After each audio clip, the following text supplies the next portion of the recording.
Hey everyone, I'm Kerlunkus, and welcome to another episode of True Scary Stories, the series where I read allegedly true stories that have happened to real people. In this episode, we have 3 more stories once again from the front page of r/TrueScaryStories, and without any further delay, we'll get right into each of these. Before we continue, of course, if your story is in this video and you do not want it to be, please let me know and I will remove it. Now, let's begin, and thank you very much for watching. That one VHS tape I can't forget. This was something from when I was a kid. I'm now 26. When VHS was still around, and a good chunk of the time it was bought secondhand, and there would be kids' movies that would be overwritten with something else. It'd be the usual cutoff or just another movie entirely, but this one actually made me hate marionettes and puppets. My memories are a bit splotchy in the details, but the effects from it still stick with me today. I was watching The Land Before Time, and I was also alone at the time. Suddenly the film changed and it started showing a dark area, raining, with a spotlight from a lamppost on one puppet, black and white in color, just standing there. It looked so sad and depressed. There was no music, but the sound of the rain and thunder. There was nothing around it, but sometimes it would focus on the strings attached. It lasted a good while, of just nothing. You know, the really eerie, quiet, scary sound films used to make tensions even worse, like it gives you a bad feeling? It started to get louder and louder as the puppet looks at its hand. I think it had a gun. It started to feel really intense and suddenly a loud pang with a flash. It stays in the same blank scene for a minute. Then it pans back to the puppet, now lifeless and just hanging there on its string. All that was left on my screen was the spotlight on a lifeless puppet hanging on the strings it was attached to. To say that gave me the chills is an understatement. I had no clue what was happening and just stared. I was confused and scared. Then another puppet is walking in, and this one was in a black trench coat and a hat and walked up to the dead puppet. In its hands was a pair of scissors. It went to the screen of its face, and all I remember was just a white pale face with black eyes that had white irises. Still gets chills thinking about it. As it stands over the lifeless puppet, it raises its hands with the scissors and starts cutting the strings of the puppet in and out, like it was stabbing it. Then silence. The lifeless puppet is now on the ground with another standing over its body staring. It reaches down to grab the puppet on the floor and drags it off screen, and nothing. All that was left was that spotlight and rain, and it went on for a little longer, and the screen went back to Littlefoot and his friends and left me absolutely dumbfounded. I never saw it again. I could not sleep for a whole week, and for some reason I could never find that tape. I have not been able to figure out where that came from. We've moved from my childhood home and we didn't take any of the tapes with us, so I will probably never figure it out. Someone keeps leaving my porch light on. I have not told anyone this yet. Not my sister, not my coworkers, nobody. I'm only posting here because I genuinely do not know what else to do, and I've not slept properly in about 3 weeks. I moved into this house in March. Nothing special about it. Single story, older neighborhood. The street is quiet except for Thursday mornings when the garbage truck comes too early. I took it because the rent was decent and I was tired of apartment living. That's it. No gut feeling, no weird vibe when I toured it. Just a house. I work nights at a logistic company. Data entry, boring stuff. I get home around 1 a.m. most days, sometimes closer to 2. The first time I noticed the porch light on, I honestly thought I had left it on myself before my shift. I was half asleep. I turned it off, then went to bed. Woke up the next morning and did not think about it at all. And it kept happening. Not every night. That's the part that kept making me doubt myself. If it was every single night, I would have called an electrician immediately. But it was random. 3 nights off, then on. A whole week of nothing, then 2 nights in a row. I started keeping notes in my phone because I felt like I was going crazy. Just the date and light on again, or nothing. I have 23 entries in that note. My coworker Marcus told me it was probably just a short in the switch. He said his bathroom fan used to turn on by itself for like 6 months before he replaced the switch plate. That explanation made me feel better for maybe 4 days. Then I actually looked at my switch. It is a brand new switch. The previous owner must have replaced it recently because it still had that fresh paint smell around the edges where someone had repainted the wall after installation. so it was not old wiring. It was not a worn out switch. I did not tell Marcus that part. I want to pause here and say that I am not someone who believes in this stuff. I grew up in a pretty no-nonsense household. My dad would have laughed at me for even writing this. I'm writing it anyway because I saw what I saw and I need somewhere to put it. I set up my old phone to record one night, propped it against some books on the shelf across from the front door where you can see the switch clearly. Turned the light off, double-checked the camera was running, then went to bed. At 2:17 a.m., the light turned on. I watched that footage maybe 5 or 6 times the next morning. My hands were actually shaking a little by the third watch, and I'm not someone who shakes easily. The switch did not move. Nobody touched it. The light just went from off to on, like someone edited the video. One frame dark, next frame the yellow glow is there, and the switch is still pointing down. I sent the clip to Marcus and just said, "Explain this." He said it was probably a ground fault issue and sent me a YouTube video about electrical gremlins in older homes. I did not respond. My neighbor across the street is a guy named Dave. Retired, probably late 60s, the kind of guy who's always doing something in his yard and notices when your trash can blows into the street before you do. I do not know him well, but he seems decent. I knocked on his door on a Saturday morning and asked him straight up if he knew anything about the house. He was quiet for a second too long before he said anything. He told me the family before me had the same issue with the light. Said they thought it was electrical, had someone come out twice, nothing was ever found wrong. I asked him how long it went on, and he said the whole time they lived there, about 14 months. I asked why they left. He said the light was not the only reason. I pushed him on it, and he told me the wife used to see someone standing outside at night, on the porch or near it, always when the light was on. She told Dave it did not feel threatening exactly, more like someone keeping watch. Dave said he never saw anything himself, but he believed her because she was not the type to make things up. Then he said something that stuck with me. He said she told him once that it felt less like something watching the house and more like something watching over it. I went home and sat in my kitchen for a long time after that. I started staying up to watch. I know that was probably stupid. 3 nights I fell asleep in my chair around 4 a.m. and woke up stiff with the porch light glowing through the window. Nothing to show for it except a sore neck. The 4th night I made coffee and stayed awake. Nothing happened until almost 3 a.m. and I was genuinely about to give up. I stood up to stretch and looked toward the front window out of habit. There was someone standing at the edge of the porch, not fully in the light, right at the border where the yellow starts fading into the dark of the yard.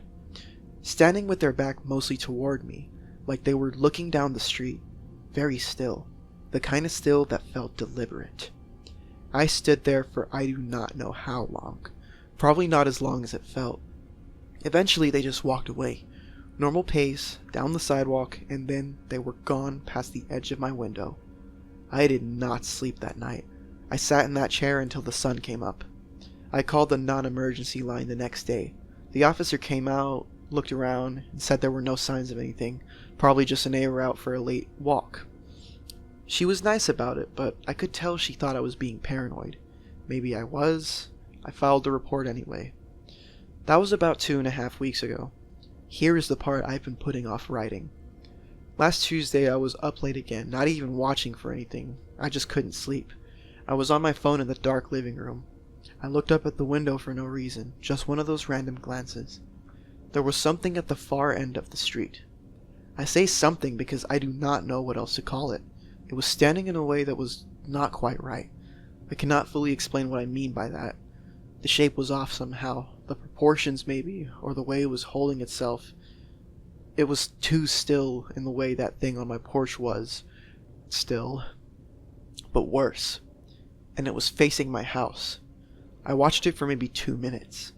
Then my porch light flickered once, and whatever it was turned and walked away in the other direction. Gone.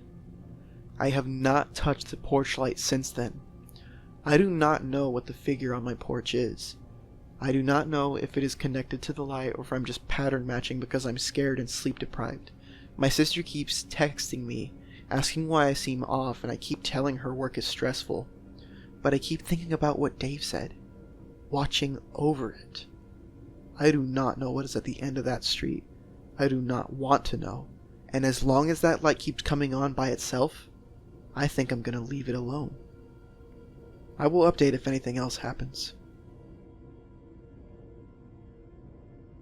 My mom had a nightmare at 3 a.m. that turned out to be real. I had a conversation with my mom last night, and she randomly told me about something that happened when we lived in this old house years ago. I thought I'd share it here. This was back when I was in elementary school. I don't remember why we had to move out, but I was really upset about leaving my friends behind. A family we knew let us stay temporarily in their old house while my parents looked for a more permanent place. They warned us it was old and a bit worn out, but livable. The moment we got there, something felt off. I got goosebumps immediately, and my youngest sibling refused to even step inside. She just stood there crying. The atmosphere felt heavy. The house had 2 rooms and an attic. I used to go up there and found a bunch of old makeup and documents.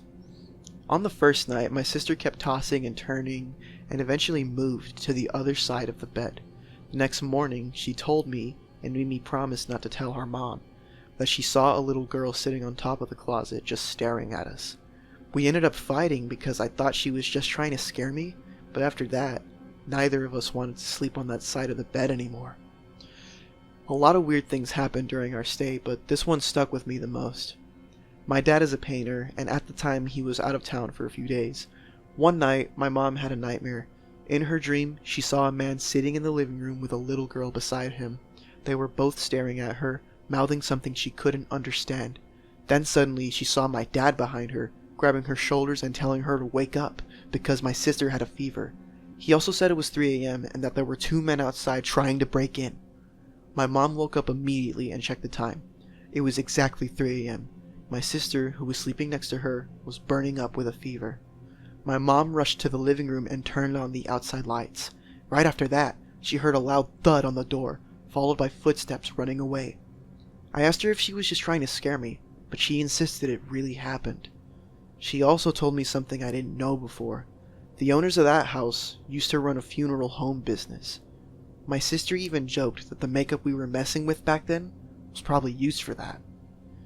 Yeah, I barely slept after she told me that. Now, before I close out this episode of 3 True Creepy Stories Part 2, I just want to go ahead and read this comment that was left in the last video by Vermilion Grasshopper, very good viewer of mine. I have some IRL paranormal events of my own too. Back when me, my mom and siblings, etc., were temporarily living in another house next to an elementary school where my middle brother used to go, this event I still recall vividly. It was late at night when it happened. I sort of woke up to our beds all of a sudden shaking and vibrating for a couple moments, then ceased. Nothing else out of the ordinary happened. Just that. And even then it was odd. There's no other floor above us, as it was just 3 rooms. A small living room, kitchen, bedroom, and bathroom. We did not live in the middle of nowhere. It was a neighborly inhabited area. I asked my mother if she happened to feel such last night, and she said no. My theory and hers had to be a slight non-threatening tremor in the area, which I happened to have been consciously present enough in waking up to, but there isn't much else confirmation, as far as I know. Yes, it's actually similar to what Mudahar had in his end of IRL creepypastas, where basically the exact same thing happened to him. According to him, he was a light sleeper and was awakened by similar descriptions, except his family felt it and even they didn't know what logically happened that day. However, the next one I really don't have much explanation to. It has stuck with me to this very day, as it did for my mom. She ducked to reach something and then lifted her head up. What she ended up seeing has had me wary ever since.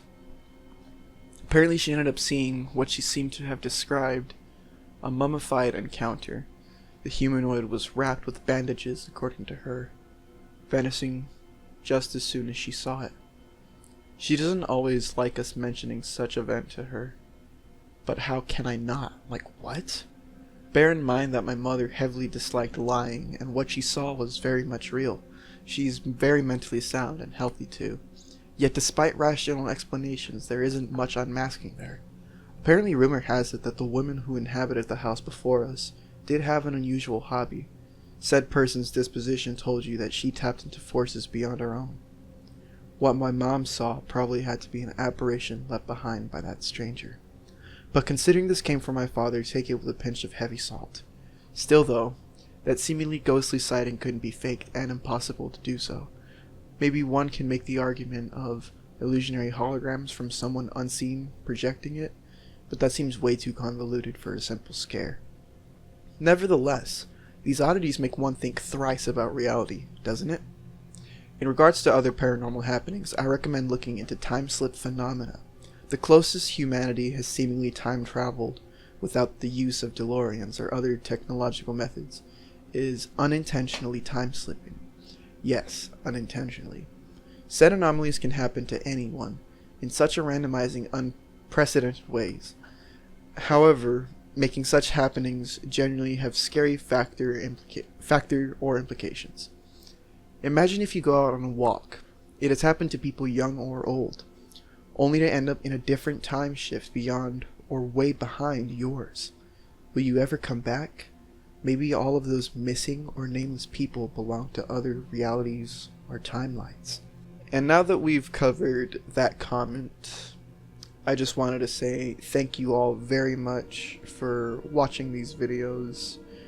And once again, to the authors of the original stories, please let me know if you do not want this video up. Like, if you want your story edited out, I'll take care of it, I promise. But with that being said, thank you all very much for watching this episode of True Creepy Stories. If you liked what you saw, please be sure to leave a like. Comment anything you might want me to cover, like any stories or paranormal happenings you may have experienced. Down below, comment anything and everything. I'll read it all, and we'll have another video like this coming out soon. I plan on doing a few more videos like these. I sort of like reading the possibly true or creepy stories and like paranormal things of that nature. But yeah, this is me, Kerlunkus, and I'm signing off once again. I will see you all later. I am out.